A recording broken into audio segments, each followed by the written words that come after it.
जो होगा वो फ़ोटो चेक कीजिएगा, सबके पास है। देखिए ग्रुप में मैंने एक फ़ोटो डलवाया था आज, सरपंच वाला, ठीक है। तो देखिए उस फोटो में मैं एक्चुअली में जो बताना चाहता हूँ, हमने लास्ट क्लास में पढ़ लिया था विश्वास प्रस्ताव,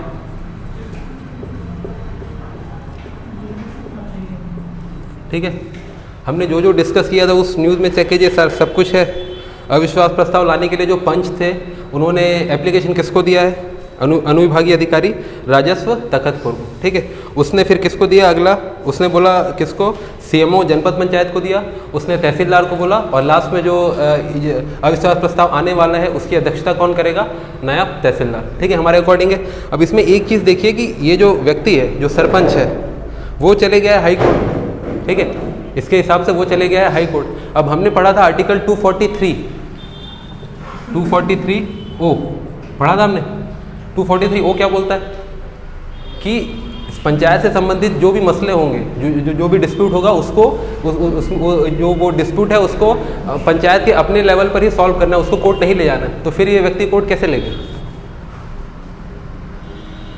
ठीक है। तो देखिए स्पेसिफिक ये ट्रिक यहाँ क्या है, यहाँ पे कैच इस बात में है कि ये जो आर्टिकल है ये बोलता है कि अगर पंचायत से रिलेटेड किसी नियम में अगर कुछ प्रॉब्लम है, या फिर निर्वाचन है, या फिर सरपंच की नियुक्ति है, उसमें अगर कोई डिस्प्यूट है तो उसको न्यायालय में नहीं ले जा सकते। उसके लिए हमने अलग अलग अथॉरिटी देखा था कि कौन किसके पास जाएगा। ये जो सरपंच है जिसने हाई कोर्ट में अपील किया है, वो बोल रहा है कि उसके खिलाफ जो अविश्वास प्रस्ताव लाया गया है वो गलत तरीके से लाया गया। इसका मतलब या तो जितने पंच चाहिए थे वो पंच नहीं रहा होगा, या तो जिस दिन ये आने वाला है उसकी जो सूचना है सरपंच को नहीं दी होगी, कुछ भी मैटर हो सकता है, ठीक है। तो मेरे बताने का मतलब सिर्फ इस न्यूज़ में ये था कि ये 243 ओ बोलता है कि न्यायालय में विवाद नहीं जा सकता है, लेकिन ये उस प्रकार का विवाद होना चाहिए जो पंचायत के स्तर पर हो। यहाँ पर विवाद क्या है, देखिए यहाँ पर एक और लगाया गया रिट, ठीक, यहाँ पे वहाँ पे एक शब्द आया होगा रिट। हाई कोर्ट ने जो वहाँ पे वो है पंच है या फिर जो पंचायत है उसके खिलाफ क्या जारी किया है? रिट। तो या तो एक हो सकता है कि उसका मूल अधिकार का कुछ हनन होगा, उसको लेके उसने लगाया होगा, या और कोई मैटर होगा। तो यहाँ पे बोलने का मतलब ये है कि ये वाला आर्टिकल यहाँ पे लागू नहीं हो रहा। 243 ओ जो है वो इस केस में लागू नहीं होगा, ठीक है। इस न्यूज़ का ओवरऑल पर्पस यही था। तो इस बात को ध्यान रखिएगा कि अगर 243 ओ बोलता है कि किसी विवाद को न्यायालय में नहीं ले जा सकते, तो वो पंचायत के अंदर के कोई विवाद होना चाहिए, ठीक है। अगर ये किसी की नियुक्ति से संबंधित है या फिर किसी और। अच्छा एक बात और देखिए, अगर कोई ग्राम पंचायत उसने कोई फैसला दिया है, गांव में फैसले होते हैं ना, जो ग्राम पंचायत है वो जैसे, ठीक है। तो अगर इसने किसी फैसला दिया कि कोई व्यक्ति है उसने किसी ज़मीन पे अपना घर बनाया हुआ है, ठीक है, 4-5 लोगों ने मिलकर ग्राम पंचायत में कंप्लेंट कर दिया कि भाई ये है जो ज़मीन है वो इसने अवैध तरीके से ली है और इसका घर है। ग्राम पंचायत ने बोला इस घर को तोड़वाना पड़ेगा, ठीक है। अब क्या ये व्यक्ति न्यायालय जा सकता है? जा सकता है कि नहीं जा सकता? ठीक है, जा सकता है। क्यों? क्योंकि देखिए यहाँ पे क्या हो रहा है, ये यहाँ पे घर बनाना इसका लीगल राइट भी है, ठीक है। एक राइट होता है राइट टू प्रॉपर्टी या भूमि का अधिकार, ठीक है, ये इसका लीगल राइट है। अब भाई ये अवैध है कि नहीं, इसने हो सकता है कि इन्होंने जो चेक किया है उसमें। अब इसमें एक चीज़ और है कि ये जो न्यायालय है ये हमेशा सिविल सूट्स को पालन करता है। सिविल सूट्स क्या होता है? 2 प्रकार के वो होते हैं, मुकदमे होते हैं, एक क्रिमिनल और एक सिविल। तो इसका जो फैसला है ज़्यादातर वो सिविल सूट्स में रहता है। ग्राम पंचायत किसी भी व्यक्ति को ये नहीं बोल सकता कि आपको 6 महीने की जेल होती है, इस प्रकार का फैसला ग्राम पंचायत नहीं दे सकता। ग्राम पंचायत हमेशा कैसा फैसला देगा? Civil suits. मतलब अगर 2 लोगों में भूमि का विवाद है तो उसको बोल दिया भूमि इसको दी जाएगी, या आधा आधा बीच में बांट लो, ऐसा कुछ कर सकता है। किसी व्यक्ति ने किसी का मर्डर किया है तो वो ग्राम पंचायत के पास जाकर नहीं बोल सकता कि इस व्यक्ति को फांसी की सजा दो या फिर, ठीक है। तो एक चीज़ ये याद रखिएगा, जो ग्राम पंचायत के जितने भी फैसले हैं वो कैसे होते हैं? सिविल सूट्स के मैटर के होते हैं, क्रिमिनल वाले फैसले नहीं होते, ठीक है। और ये जो फैसला है, ठीक है, इस फैसले के विरुद्ध में ये व्यक्ति जा सकता है, ठीक है। यहाँ पे भी 243 वो काम नहीं करेगा, ठीक। तो जो 243 है इसका जो स्पैम है या इसका जो विस्तार है काफ़ी लिमिटेड है, ठीक है। ये 99% केस में ये काम नहीं करेगा। तो भले जो कॉन्स्टिट्यूशन में लिखा हुआ है कि 243 बोलता है कि पंचायत के उसमें मामलों में न्यायालय का जो वो अधिकार है निषेध है, लेकिन 99% केसेस में ये काम नहीं करता है। 1-2 मैटर ही ऐसे आएंगे जिसमें आप न्यायालय से अलग कर सकते हो, बाकी सारे केसेस में पंच है, सरपंच है, या कोई भी व्यक्ति क्या है न्यायालय के पास जा सकता है, ठीक है। चलिए लास्ट क्लास में क्या देखा था हमने? अविश्वास प्रस्ताव देखा था? यहाँ कुछ लोग नए लग रहे हैं तो फिर उनके लिए क्या किया जाए?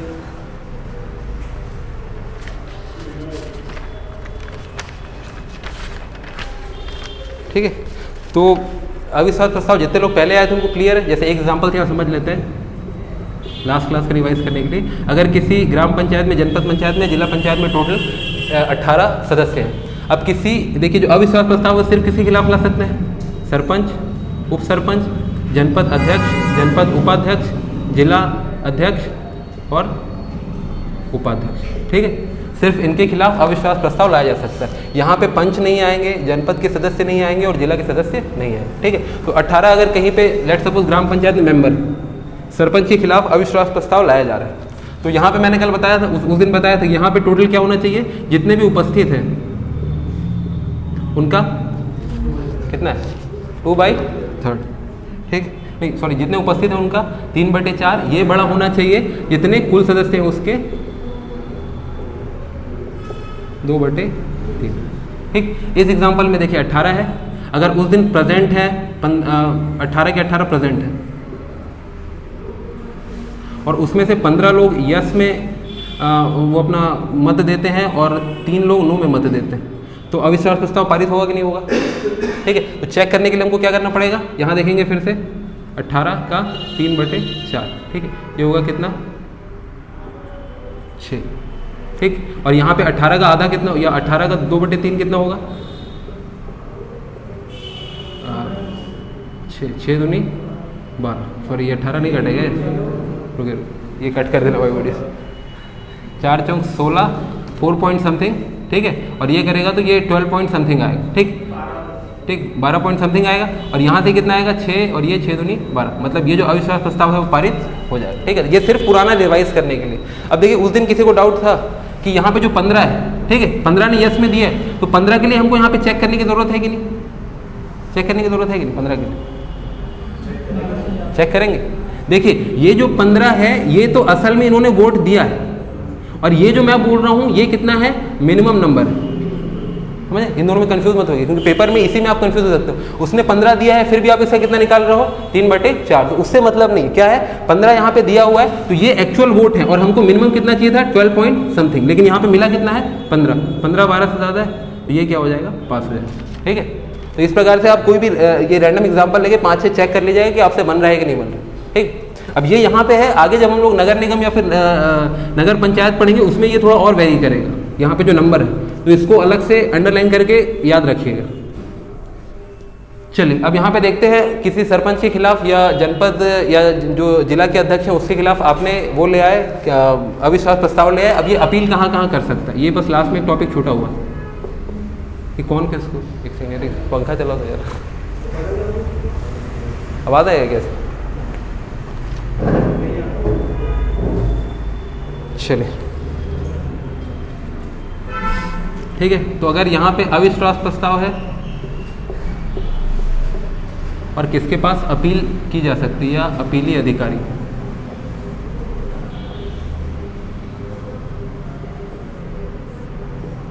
ठीक, तो ये लास्ट टॉपिक देखिए। अगर सरपंच या उप सरपंच के खिलाफ अविश्वास प्रस्ताव लाया गया तो ये अपील किसके पास करेगा? इसी की बात मैं कर रहा हूँ। ठीक है, देखिए यहाँ पे देखिए इसके खिलाफ अविश्वास प्रस्ताव आ रहा है, ये किसके पास अपील कर रहा है? ये न्यायालय अभी नहीं जा सकता। क्यों? क्योंकि इसमें क्या है कि इसमें इसको 30 दिन का टाइम दिया गया। 30 दिन के अंदर इसके पास कलेक्टर से अपील करना है। अगर कलेक्टर ने जो फैसला दिया है अगर ये उससे सेटिस्फाई नहीं होता है तब ये कहाँ जाएगा? न्यायालय। ठीक है, अब देखिए इसमें बहुत सारे इफ्स एंड बट्स बन सकते हैं, कंडीशन, कि जो अविश्वास प्रस्ताव लाया गया था उसमें वोट की गिनती सही से हुई कि नहीं, मतदान था, गुप्त मतदान था कि नहीं, जो एप्लीकेशन दिया था उसमें जितने रिक्वायर्ड पंच हैं उन लोगों का साइन था कि नहीं, तो बहुत सारी चीज़ें हो सकती हैं। ठीक है, तो 30 दिन के अंदर इसको किसको अपील करना पड़ेगा? कलेक्टर को। यदि कलेक्टर वाले से भी ये सेटिस्फाई नहीं होता है तब ये कहाँ जाएगा? न्यायालय। ठीक है, तो वही केस वहाँ पे है कि उसने पहले कलेक्टर के पास अपील किया होगा, जब कलेक्टर ने भी बोला होगा कि इसके खिलाफ जो अविश्वास प्रस्ताव है वो सही है, तब वो कहाँ गया होगा? High court. ठीक है, चलिए दूसरा देखिए, अगर जनपद या जिला का सदस्य है तो ये कहाँ जा सकता है? संचालक पंचायत विभाग। ठीक, और अगर जिला वाला है, का जो अध्यक्ष है या उपाध्यक्ष है, अगर इसके खिलाफ लाया जाता है तो ये जाएगा सीधे राज्य सरकार के पास। ठीक, तो पहला वाला अगर सरपंच और उप सरपंच के खिलाफ है, कलेक्टर के पास जाएगा 30 दिन में। अब देखिए ये अपील कर सकता है 30 दिन में, ये अपील कर सकता है 30 दिन के अंदर, और अगर ये जो जिले वाला है अध्यक्ष है ये अपील कर सकता है 45 दिन के अंदर। ठीक, तो यहाँ पे ये उसके दिन है, कितने कितने दिन में उसको अपील करना है और किसके पास अपील करना है।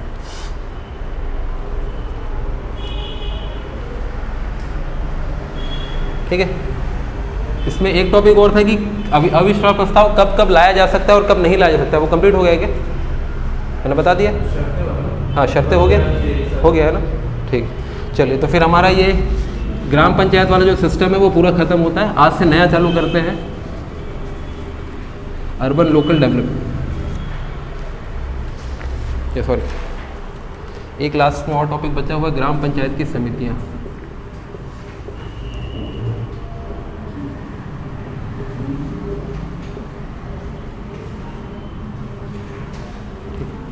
क्लास छोटा टॉपिक है पंचायत की समितियाँ। अब ठीक है, हमारे पास पंचायत है, ग्राम लेवल पे ग्राम पंचायत है, और ब्लॉक लेवल पे जनपद पंचायत है, जिला लेवल पे जिला पंचायत है। अब वो जो काम करता है उसके बहुत सारे काम हो सकते हैं, जैसे अभी हमारा ये संसद है उसके पास अलग अलग मिनिस्ट्रीज होती हैं, तो वैसे ही यहाँ पे काम करने के लिए इसकी क्या है, अलग अलग समितियाँ हैं। तो यहाँ पे जो मेन समिति है वो देखेंगे, उसके अलावा भी बहुत सारी समितियाँ जो है आवश्यकता अनुसार बनाई जा सकती है ग्राम पंचायत के द्वारा। तो जो मेन इंपॉर्टेंट समितियाँ होती हैं जो हर ग्राम पंचायत में होती है उसको यहाँ डिस्कस करते हैं। उसके अलावा वो अलग ग्राम पंचायत में वेरी कर सकती हैं उनकी आवश्यकता के अनुसार। तो पहले यहाँ पे समिति देखते हैं।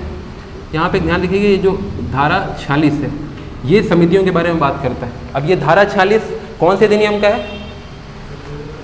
छत्तीसगढ़ पंचायती राज अधिनियम 1993।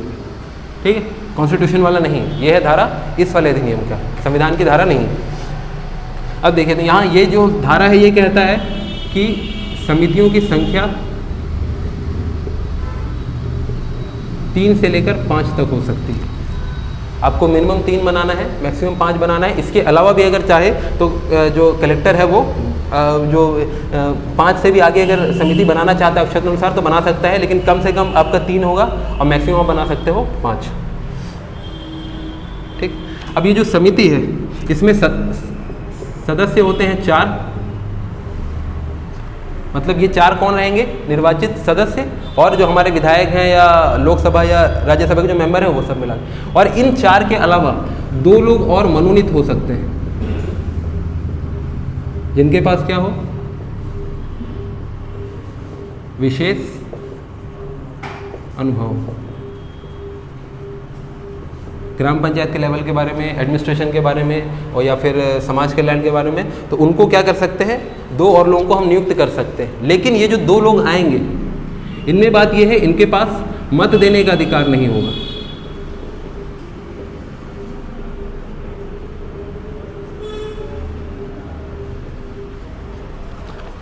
समिति में जो भी कामकाज चलेगा वो हमेशा बहुमत के आधार पर चलेगा। समिति कोई भी फैसला लेना चाहती है तो जो समिति में मेंबर हैं वो लोग वोटिंग करेंगे और जिसकी तरफ ज़्यादा वोट होगा वो फैसला लिया जाएगा। लेकिन ये जो 2 मेंबर है जिनको अलग से हमने लिया है, जो पंचायत के सदस्य नहीं हैं, उनके पास मत देने का अधिकार नहीं होगा। वो सिर्फ सुझाव दे सकते हैं कि हमको ये करना चाहिए, ये नहीं करना चाहिए। उनके पास मत देने का अधिकार बिल्कुल नहीं रहेगा। ठीक है, तो ये पेपर में स्टेटमेंट आ सकता है कि देखिए अब इसको मिला के टोटल मेंबर कितने हो गए, 6।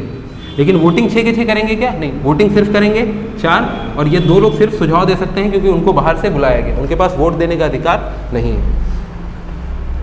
प्रत्येक समिति का जो सचिव होगा, सेक्रेटरी होगा, वो कौन होगा?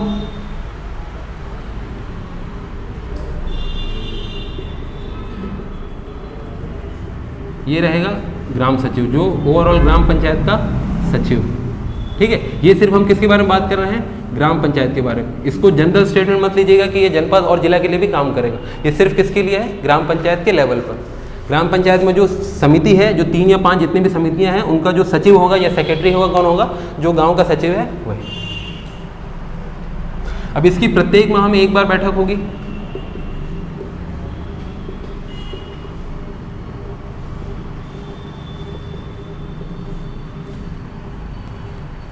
और इन पूरी समितियों पर नियंत्रण किसका होगा? ग्राम पंचायत का। मतलब ये सारी समितियां ग्राम पंचायत के नियंत्रण के अंतर्गत कार्य करेंगी। अपनी सारी रिपोर्ट किसको देंगी? ग्राम पंचायत की जब मीटिंग होगी उसमें रखेंगे। ठीक है, चलिए अब देखते हैं ये जो 3 से 5 समितियां हैं इनका क्या क्या नाम है, उनमें क्या क्या कार्य है और कौन कौन से सदस्य होते हैं।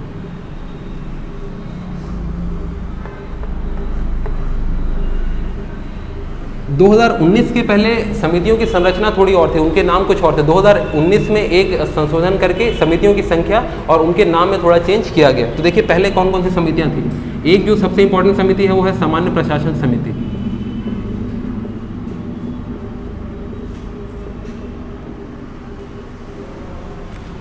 दूसरी हमारी समिति है शिक्षा स्वास्थ्य समाज कल्याण।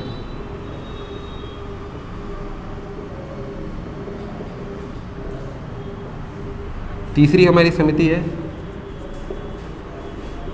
निर्माण एवं विकास समिति या फिर सिर्फ निर्माण विकास समिति। चौथी समिति है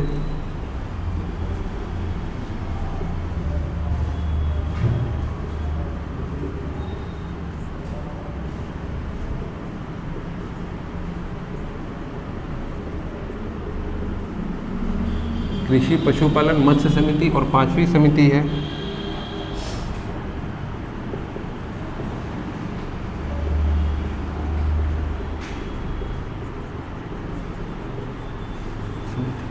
ये स्ट्रक्चर था पहले 2019 से पहले।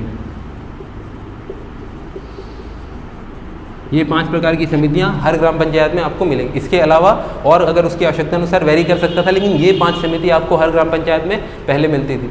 2019 में सरकार ने जो पंचायती राज अधिनियम 1993 है उसमें संशोधन किया और उसमें क्या किया गया, ये जो संरचना है इसको चेंज किया गया और इसमें ये किया गया कि ये जो समिति है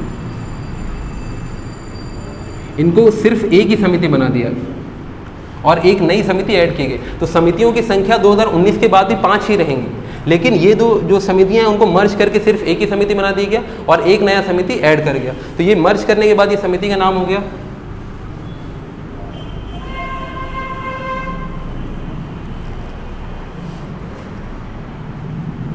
कृषि राजस्व वन समिति।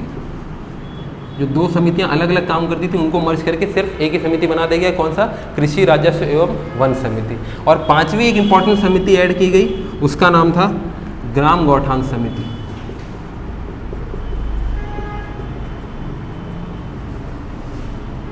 तो ये जो दोनों समितियां हैं ये 2019 के बाद अस्तित्व में आई हैं। ठीक है, तो अगर ये जो पहले समिति थी अगर एग्जाम में अलग अलग देता है तो ये वाली जो समिति ऐड की है याद रखिएगा। ये दोनों जो है नई बन के 2019 में आई हैं, ये तीनों 2019 के पहले भी सेम थी, अभी भी सेम। ठीक है, अब इन समितियों में एक चीज़ यहाँ पे कॉमन देखिएगा कि ये जितनी भी समितियाँ हैं इनमें जो गण पूर्ति होगी वो हमेशा 50% या फिर 1/2 सदस्यों के बराबर हो। जब भी इनकी मीटिंग होगी तो इस समिति में ये जो 5 प्रकार की समिति हैं इनमें जितने भी सदस्य हैं जब उनके 50% लोग आ जाएंगे तभी मीटिंग क्या होगी? स्टार्ट होगी। मतलब गण पूर्ति हमेशा कितनी रहेगी? 50%। ये सारी समितियों के लिए कॉमन है। ठीक है, चलिए अब एक एक करके सारी समिति इसका छोटा छोटा एक्सप्लेनेशन देख लेते हैं। पहला है सामान्य प्रशासन समिति। ये पूरे पंचायत की सबसे इंपॉर्टेंट और सबसे फंडामेंटल समिति है। सबसे ज़्यादा पावर इसी के पास होता है। क्यों इसके पास होता है? क्योंकि इसका जो अध्यक्ष होता है वो कौन होता है? सरपंच। ठीक है, ये जो समिति है सामान्य प्रशासन समिति, इसका अध्यक्ष कौन होगा? सरपंच। और इसका उपाध्यक्ष होता है उप सरपंच। ठीक है, तो ये जो इसका अध्यक्ष कौन होगा? इस समिति का सरपंच। और इस समिति का उपाध्यक्ष कौन होगा? उप सरपंच। अब इन दोनों के बारे में बात यह है कि ये दोनों जो हैं और किसी समिति के सदस्य नहीं बन सकते। ये सिर्फ एक ही समिति के सदस्य रहेंगे। कौन? सरपंच और उप सरपंच। बाकी जो और 4 समितियों हैं ये उस समिति में जो है मेंबर नहीं बन सकते। पहली बात। दूसरी बात ये है ये दोनों अपने पद से त्यागपत्र भी नहीं दे सकते।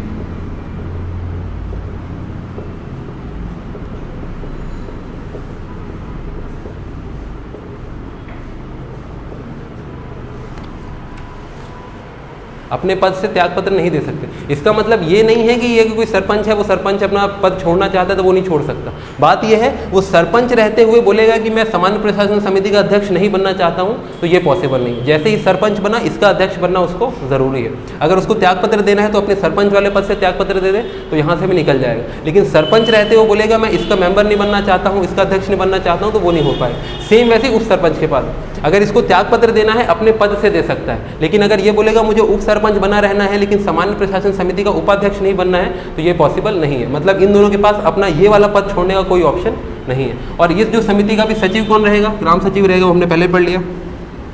और इसमें ये तो पहला मेंबर हो गया, दूसरा मेंबर हो गया। तीसरे जो रहते हैं अन्य समितियों के जो अध्यक्ष होते हैं, वो भी इस समिति के क्या रहेंगे, सदस्य रहेंगे। तो ये 3 प्रकार के इसमें सदस्य होते हैं। ठीक है, पहला इसका मेंबर कौन रहेगा, सरपंच, वो अध्यक्ष रहेगा। दूसरा रहेगा उप सरपंच, उपाध्यक्ष। और तीसरे रहेंगे बाकी जो 4 समितियां हैं उसके जो अध्यक्ष हैं वो इस समिति में एज ए मेंबर जुड़ेंगे। ठीक है, चलिए, तो ये हो गया इसके, ये समिति, इसके मुख्य कार्य क्या होते हैं। जैसे मैंने बताया ये सबसे इंपॉर्टेंट समिति है। तो बजट बनाने का कार्य भी किसके सब पास होता है, इसी के पास होता है। बजट जो बनाने का पूरा प्रोसीजर है यही समिति देख रेख करती है, और लास्ट में इसी का अप्रूवल होता है बजट को फाइनल करने में। दूसरा इसका काम है पूरे पंचायत का अकाउंट्स या लेखा देखना।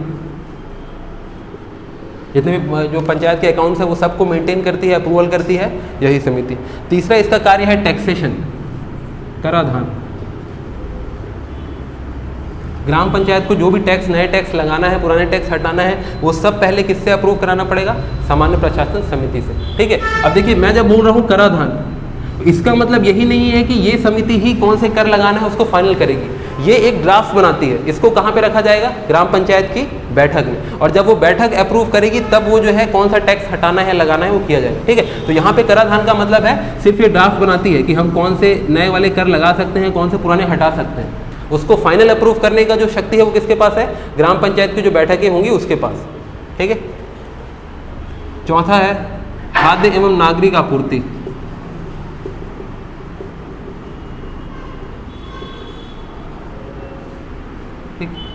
इसका मतलब क्या होता है, देखिए अभी जैसे बीपीएल कार्ड वालों को ये मिलता है, बीपीएल और एपीएल कार्ड वालों को चावल मिलता है, राशन मिलता है हर महीने। ठीक है, तो क्या किसी भी गांव में, किसी भी शहर में रहने वाले हर व्यक्ति को मिलेगा क्या राशन? आपको पहले राशन कार्ड बनाना पड़ेगा। राशन कार्ड बनाने के लिए आपको किसके पास जाना पड़ेगा पहले? ठीक है, तो जो लोग गांव में रह रहे हैं उनको पहले ग्राम पंचायत से अप्रूव कराना पड़ता है। एक सर्टिफिकेट लेना पड़ेगा कि मैं इस गांव में रहता हूं और मुझे खाद्य एवं ये नागरिक आपूर्ति विभाग है उसके द्वारा जो खाद्य का वितरण हो रहा है मैं उसका हिस्सा बनना चाहता हूं। तो जब ये अप्रूवल देगी कौन सा, जो ग्राम पंचायत है, तभी आपका राशन कार्ड बन पाएगा। ठीक है, तो उसके अप्रूवल के पहले ये जो सामान्य प्रशासन समिति है ये अप्रूवल देगी कि हाँ ये आदमी यहाँ रहता है, फिर उसको बैठक में रखा जाएगा, बैठक अप्रूवल देगी, तब उस आदमी का नाम राशन कार्ड वाली लिस्ट में जोड़ दिया जाएगा। ठीक है, तो वो भी काम किसका है, सामान्य प्रशासन समिति का। फिर लास्ट में एक है अन्य जो भी विषय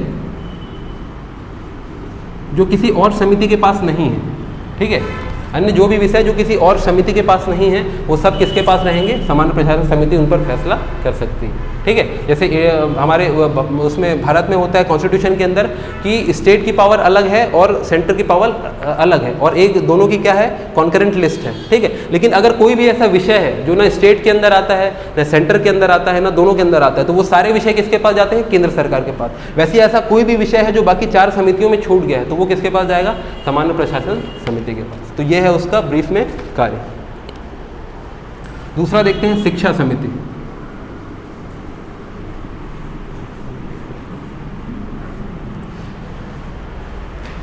शिक्षा स्वास्थ्य एवं समाज कल्याण समिति, इसको शॉर्ट में लिख रहा हूं शिक्षा समिति।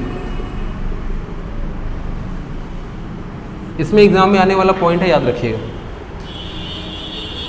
इसका जो सभापति होता है या फिर इसका जो अध्यक्ष होता है, अध्यक्ष और सभापति दोनों एक ही चीज़ है, वो होता है उप सरपंच। ठीक है, पिछला वाला जो हमने समिति देखा उसमें अध्यक्ष या सभापति कौन था, सरपंच, और वहाँ का उपाध्यक्ष कौन था, उप सरपंच। उप सरपंच शिक्षा समिति में क्या बन जाएगा, सभापति या अध्यक्ष। ठीक है, ये यहाँ से भी त्यागपत्र नहीं दे सकता। इसका मतलब है जब तक वो उप सरपंच रहेगा तब तक वो इस समिति के अध्यक्ष बना रहेगा, वो इस पद को उप सरपंच रहते हुए नहीं छोड़ सकता। पहली बात ये हुई। अब इस समिति में देखिए इसके जो सदस्य हैं, वो तो बाकी लोग जो है वो हैं, लेकिन इसमें एक चीज़ देखने लायक है कि इसमें इसके जो मेंबर हैं उसमें से कोई एक एसटी या एससी होना चाहिए, अनुसूचित जाति या अनुसूचित जनजाति का सदस्य होना चाहिए, दोनों में से कोई भी चलेगा, चाहे वो एससी हो या एसटी हो, और उसमें से एक महिला भी होनी चाहिए। ठीक है, जैसे इस जो समिति है उसमें आपने 4 मेंबर बनाया, तो उसमें से एक मेंबर क्या होना चाहिए, एसटी या एससी, और एक महिला। लेकिन कभी ऐसा हो गया कि एक महिला है और वो एससी भी और या फिर वो एससी है, ठीक है, तो वो एक साथ क्या कर देगी, दोनों क्राइटेरिया फुलफिल कर देगी, तो आपको अलग से महिला लाने की अब जरूरत नहीं। क्यों? क्योंकि वो जो एससी कैटेगरी थी वही महिला निकल गई। ठीक है, तो ये कभी एग्जाम में आ सकता है कि आपको मेंबर्स के नाम दिया और आपको तो लग रहा है कि एक एसटी एससी चाहिए और एक महिला चाहिए, लेकिन अगर वो महिला ही एससी या एसटी है तो फिर आपको एक अलग से महिला लाने की जरूरत नहीं। ठीक है, तो ये चीज़ में ध्यान रखिए। अब देखिए इसके कार्य क्या क्या होता है। गांव में जो आंगनबाड़ी होती है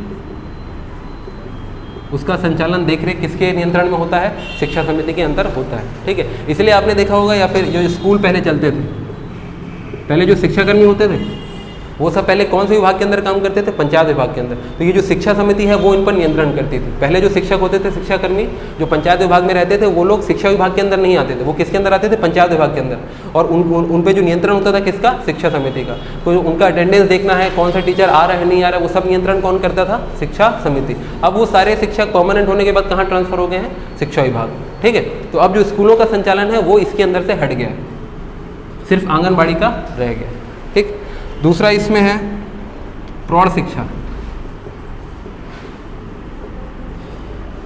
प्रौढ़ शिक्षा मतलब बुजुर्गों, ठीक है, तो वो नॉर्मल स्कूल जाते हैं क्या, नहीं। किसी किसी ग्राम पंचायत में उनको स्कूल के बाहर अलग से पढ़ाने की व्यवस्था होती है, जैसे ग्राम पंचायत का भवन है या शेड लगा के उनको जो है उनकी अलग से क्लासेस लग रही है शाम को या सुबह। ठीक है, क्योंकि बाकी टाइम हो सकता है वो काम पे गए हों, तो इसलिए तो वो जो उस जो शिक्षा की व्यवस्था है वो भी कौन करता है, शिक्षा समिति।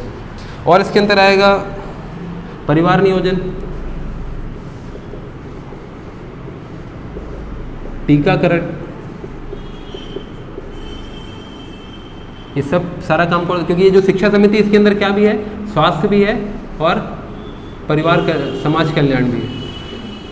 तो इससे रिलेटेड जितने भी उससे रिलेटेड टॉपिक हैं वो सब शिक्षा समिति के अंदर ही आते हैं। ठीक है, तो गांव में जो बच्चों का टीकाकरण होता है वो भी किस समिति के नियंत्रण में होता है, शिक्षा स्वास्थ्य एवं समाज कल्याण समिति। ठीक है, चलिए ये हो गया।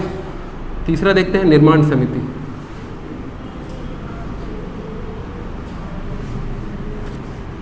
सबके मेंबर फिक्स है। ठीक है, मेंबर का आप बार बार इसलिए मेंबर नहीं बता रहा हूँ कि सब में मेंबर कितने रहेंगे, 4 रहेंगे, और प्लस 2 हम लोग अलग से ऐड कर सकते हैं चाहे तो। अब ठीक है, अब देखिए ये जो 2 है ये अधिकतम संख्या है ना, यहाँ पे कंफ्यूज मत होइएगा कि हर समिति में 6 ही सदस्य रहेंगे, 2 मैक्सिमम है। अगर एक ही आदमी आपको अच्छे अनुभव वाला मिल गया तो आपको हर बार 2 लाने की जरूरत नहीं है। तो समितियों की संख्या 4 के अलावा 5 और 6 दोनों हो सकती है, हर बार 6 हो जरूरी नहीं। ये 2 क्या है, मैक्सिमम नंबर है। ठीक है, उसके बाद देखिए तीसरा निर्माण समिति।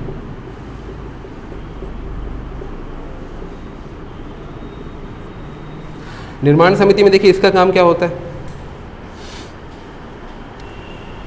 इसमें जो इसका जो अध्यक्ष होता है कौन होगा, पहली समिति का कौन था, सरपंच था, दूसरी समिति का उप सरपंच, तीसरा जो होगा इसमें पंच अपने में से, पंच कौन वाले पंच, जो इस समिति के सदस्य हैं वो अपने में से एक अध्यक्ष का चुनाव करते हैं। ठीक है, तो यहाँ पे क्या आएगा, सदस्य अपने में से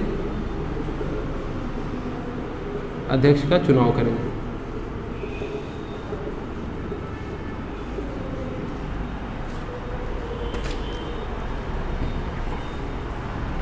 और इसका मेन काम होता है, इनका 2-3 मेन काम है। एक, गांव में जो भी निर्माण कार्य हो रहा है, ठीक है, तो अगर आपको अनुमति लेनी है, जैसे आपको कोई अपना कॉम्प्लेक्स बनाना है, घर बनाना है, वो सारी अनुमति आपको किससे लेना पड़ेगा, निर्माण समिति से। ठीक है, या फिर सरकार और कोई काम कर रही है, ब्रिज बना रही है, रोड बना रही है, उसका भी पहले परमिशन किससे लेना पड़ेगा, निर्माण समिति से। जो सारे काम वो जो ये किसके नियंत्रण में आते हैं, निर्माण समिति के। और दूसरा इसका इंपॉर्टेंट है जिसमें कन्फ्यूजन हो सकता है, संचार व्यवस्था, इसको इंपॉर्टेंट डालिएगा। ठीक है, ये देखने से पता नहीं चलता ये कौन सी समिति के अंदर आ सकता है, तो इसका ये भी किसके नियंत्रण में आता है, निर्माण समिति। संचार व्यवस्था मतलब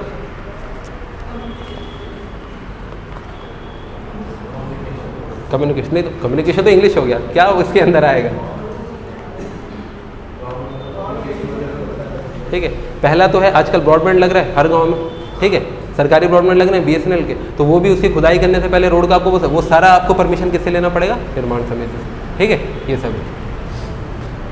फिर उसके बाद है कृषि समिति।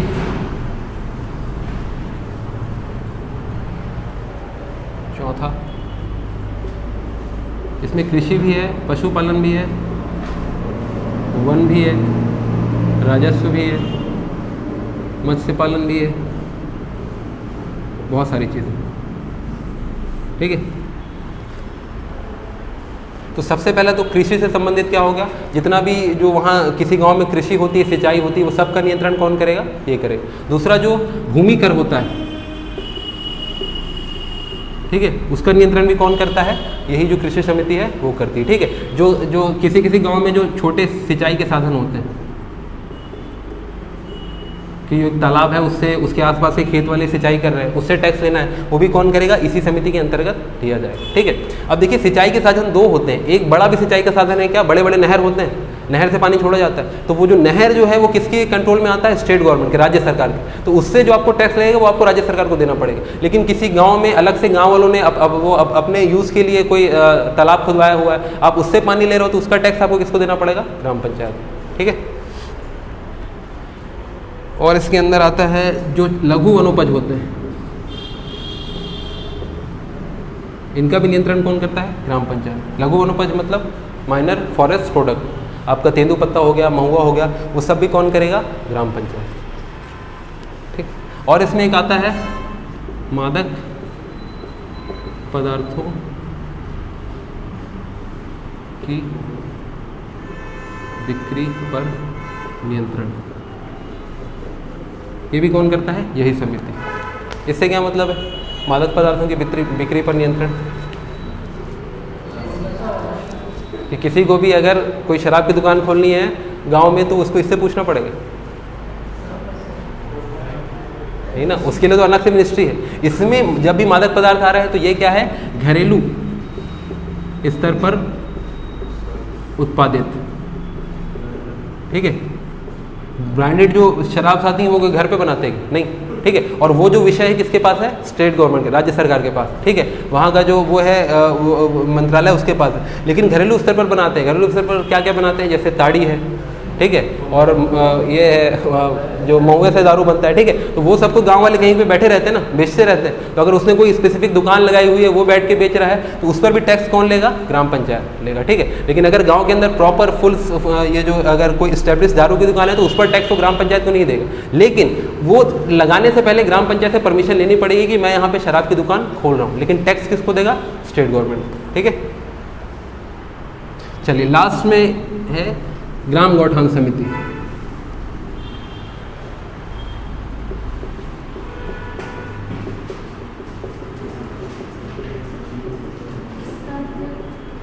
किसका? देखिए, ये जो पहला और दूसरा छोड़ के तीसरा, चौथा, जो पांचवा है, सबके जो अध्यक्ष हैं उसकी नियुक्ति कौन करेंगे? जो उसके सदस्य हैं वो अपने में से करेंगे, ठीक है। तो पहले का अध्यक्ष हो गया सरपंच, दूसरे का उप सरपंच, और बाकी जो तीनों समिति है इंक्लूडिंग ग्राम गौठान समिति, इसके जो अध्यक्ष हैं उसकी नियुक्ति कौन करेंगे? जो सरपंच है वो अपने में से चुनाव करेंगे। तो इसका एक मेन काम है पशुओं के संरक्षण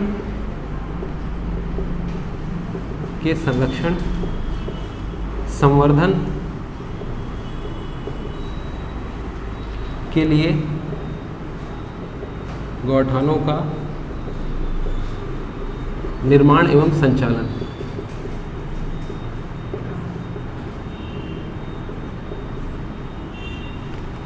ठीक है। तो इसमें देखिए ग्राम गौठान समिति, ये देखने से लगता है कि सिर्फ गाय के लिए होगा, लेकिन यहाँ पे वर्ड क्या है? पशुओं के, ठीक है। तो उनकी आपको रक्षा करनी है। संवर्धन मतलब उनका प्रॉपर डेवलपमेंट होना चाहिए। अगर आपको किसी नए प्रकार की कुछ वो करना है, क्या नाम है, जो नस्ल है, अगर उसको पैदा करना है, क्रॉस करवाना है, तो वो सब कहाँ पे होगा? ग्राम गौठान समिति में। अब यहाँ पे पशु है, ठीक है, गाय नहीं है, ये ध्यान रखिएगा। पशु मतलब इसमें सब कुछ आएगा, बैल वेल भी आएंगे, अगर उस गांव में और कुछ है, बकरी हैं, ठीक है, छोटे मोटे जानवर नहीं आएंगे, ठीक है। ये जैसे मुर्गी वुर्गी है वो सब इसके अंदर इंक्लूड नहीं, जो बड़े जानवर हैं जिनका समर्थन सही में ज़रूरी है उसको यहाँ पे इंक्लूड करेंगे। तो यहाँ पे देखने से लगता है कि गाय के लिए होगा, लेकिन ये सिर्फ गाय के लिए नहीं है, गाय के साथ अन्य पशुओं के लिए भी है। तो ये है ग्राम गौठान समिति, ठीक है। तो ये जो जितने भी किसी गांव में गौठान होते हैं उनका निर्माण और संचालन ये दोनों कौन सी समिति करती है? ग्राम गौठान समिति। चलिए अब ये समितियों के बारे में 2-3 पॉइंट नोट कर लीजिए। हर नहीं, वो क्या है कि सरकार ने अभी वो अलग से नियम नहीं बनाया। सरकार ने अभी बोला है कि हम 1 साल में उनको 10,000 रुपये देंगे इनके नियंत्रण के लिए, ठीक है। और उनके कंस्ट्रक्शन के लिए अलग पैसा देती है वो अलग, लेकिन वो किसी एक्ट के अंदर नहीं है। आज की सरकार 10,000 दे रही है, अगली वाली बंद भी कर देगी तो उसको कुछ नहीं कर सकते, ठीक है। उन्होंने जानबूझकर उसको एक्ट में नहीं डाला है, क्योंकि एक्ट में डाल दिया तो वो हर जो आगे जितनी आने वाली सरकार है सबके लिए कंपल्शन हो जाए, ठीक है। तो अभी जो यहाँ की गवर्नमेंट है, रिसेंट गवर्नमेंट है, वो 10,000 रुपये दे रही है, आगे मिलेगा कि नहीं मिलेगा वो नहीं कर सकते, ठीक है। तो वो हो सकता है किसी एग्जाम में आ गया हो तो वो फैक्ट बेसिस है, वो हर साल के लिए वो काम करेगा वो ज़रूरी नहीं। तो हो सकता है अगले साल बदल के उसको 20,000 15,000 कर दें, तो वो आप लोग करंट अफेयर्स में देखते रहिए कि अभी कितना चल रहा है, ठीक है। इसलिए मैं उसको यहाँ पे 10,000 या 15,000 स्पेसिफिक नहीं बता रहा हूँ, ठीक। चलिए अब देखिए यहाँ पे 2-3 पॉइंट समिति के लिए नोट कर लीजिए। जैसे पहला मैंने बता दिया कि सरपंच और उप सरपंच अपनी समिति को छोड़कर और किसी समिति में सदस्य नहीं रहेंगे, ठीक है। तो जो सरपंच है और उप सरपंच ये कौन सी समिति का रहेगा? सामान्य प्रशासन समिति। और ये किसका है? सामान्य प्रशासन समिति प्लस शिक्षा। ये सिर्फ इसका सदस्य रहेगा, ये इन दोनों का रहेगा, ये इसको छोड़कर बाकी और किसी समिति के सदस्य नहीं बन सकते। पहला पॉइंट ये हो गया। दूसरा पॉइंट इसमें नोट करिएगा कि एक जो पंच है भाई, यहाँ पे समितियां कितनी हैं? 5, ठीक है। और आपके पास पंच अधिकतम कितने हो सकते हैं? 20, ठीक है। तो इसमें ये देखिएगा एक पंच जो है वो अधिकतम 2 ही समितियों का सदस्य बन सकता है, बस इससे ज़्यादा नहीं, ठीक है, ताकि इक्वली डिस्ट्रीब्यूट कर सके। तो एक जो पंच है वो अधिकतम 2 समिति का सदस्य बन सकता है। ये एग्जाम में कई बार आ चुका है। तो ये जो सरपंच है वो सिर्फ एक ही समिति का वो रहेगा, मेंबर रहेगा। उप सरपंच 2 समिति का रहेगा, लेकिन एक पंच भी अधिकतम 2 समिति का सदस्य बन सकता है। अच्छा, इसी में अगर एक स्टूडेंट पूछता है कि क्या कोई पंच सामान्य प्रशासन समिति का सदस्य बन सकता है?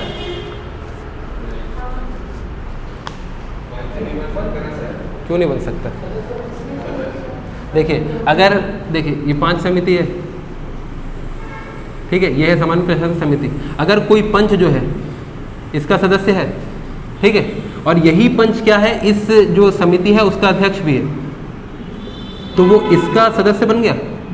तो इनडायरेक्टली कोई पंच इसका सदस्य बन सकता है ना। एग्जाम में इसको आउटराइटली गलत नहीं करेंगे, ठीक है।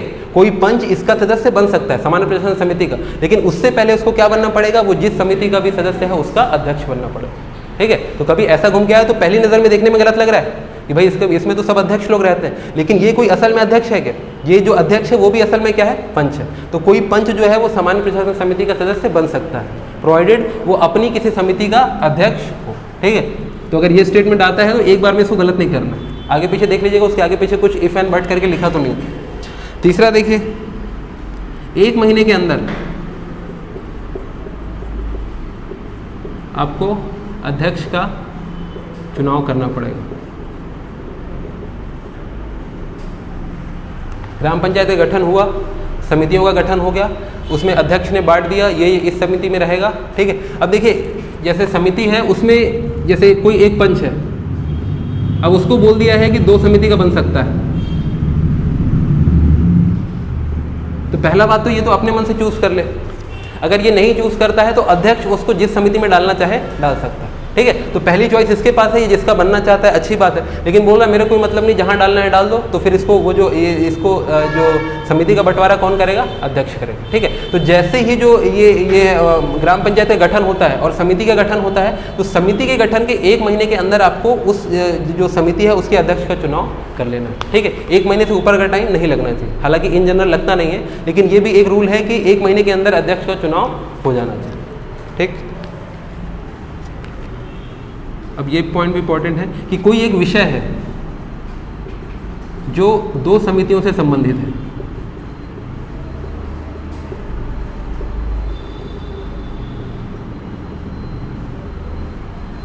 तब क्या किया जाए? जैसे हमने भी देखा अलग अलग समिति के अलग अलग काम है, टीकाकरण किसी और समिति का काम है, शिक्षा किसी और समिति का काम है, लेकिन बहुत सारे ऐसे मैटर हो सकते हैं जो दोनों से रिलेटेड हो। ठीक है, उसमें क्या करें? जैसे अगर लेट सपोज ऐसा आ गया कि टीकाकरण करना है, या फिर टीकाकरण भी नहीं, ये समझिए कि बिल्डिंग बनाना है। ठीक है, कोई बिल्डिंग बनाना है, भवन का निर्माण का कार्य है। ठीक, भवन निर्माण करना है, इसके लिए भूमि चाहिए, भूमि का अधिग्रहण करना पड़ेगा। अब देखिए भवन निर्माण किसके अंदर आएगा? निर्माण समिति के अंदर, उसका विषय है। और जो भूमि का अधिग्रहण कैसे है, जो हमने कृषि वाली समिति देखी थी उसके अंदर है। अब ये जो ये भी है, ये भी जो समिति है ये कौन सी? कृषि समिति के अंदर है, और ये जो है निर्माण समिति के अंदर।